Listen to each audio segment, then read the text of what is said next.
Tonight's reading is called A Little Servant Girl and the Proud General. Naaman was a very important man in a very important army and of a very important country. So you see, he was very, very, very important. But Naaman was sick. He had leprosy, which is a nasty thing that stops you from feeling anything. Bits of you fall off without you noticing, like bashed fingers and squished toes. It might sound funny, but it wasn't. Naaman certainly wasn't laughing. There was no cure. It never went away, and in the end, it killed you. Naaman needed help.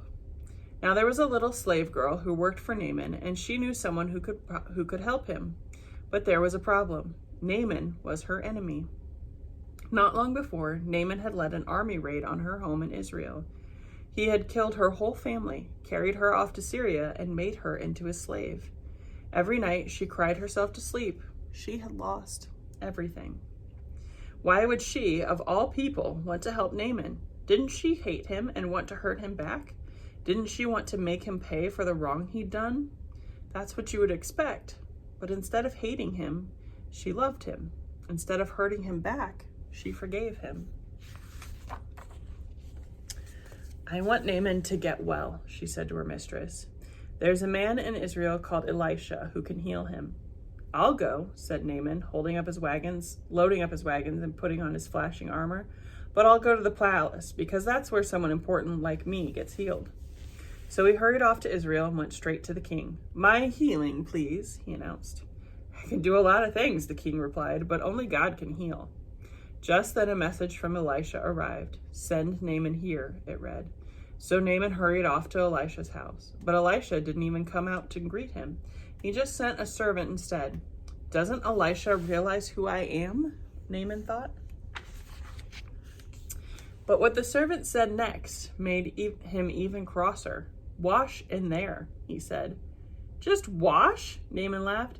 In that slimy, stinky river? He looked around to see if this was some kind of joke. It wasn't. Any person can wash in a river, he thought. I am Naaman. I am important. I should do something important so God will heal me. And he rode off in a rage. Of course, you and I both know that that's not how God does things. All Naaman needed was nothing. It was the one thing Naaman didn't have. God knew that Naaman was even sicker on the inside than he was on the outside. Naaman was proud. He thought he didn't need God. His heart didn't work properly. It couldn't feel anything. You see, Naaman had leprosy of his heart. God was not only going to heal Naaman's skin, he was going to heal his pride. Naaman finally agreed to wash in the river, and instantly his skin became smooth, like a baby.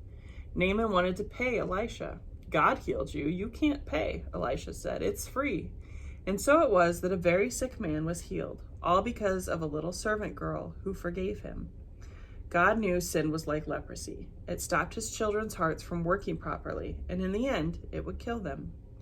Years later, God was going to send another servant to forgive as she did, to forgive all of God's children and to heal the terrible sickness in their hearts. Their hearts were broken, but God can mend broken hearts. That's the end of tonight's reading. I will see you tomorrow. Bye.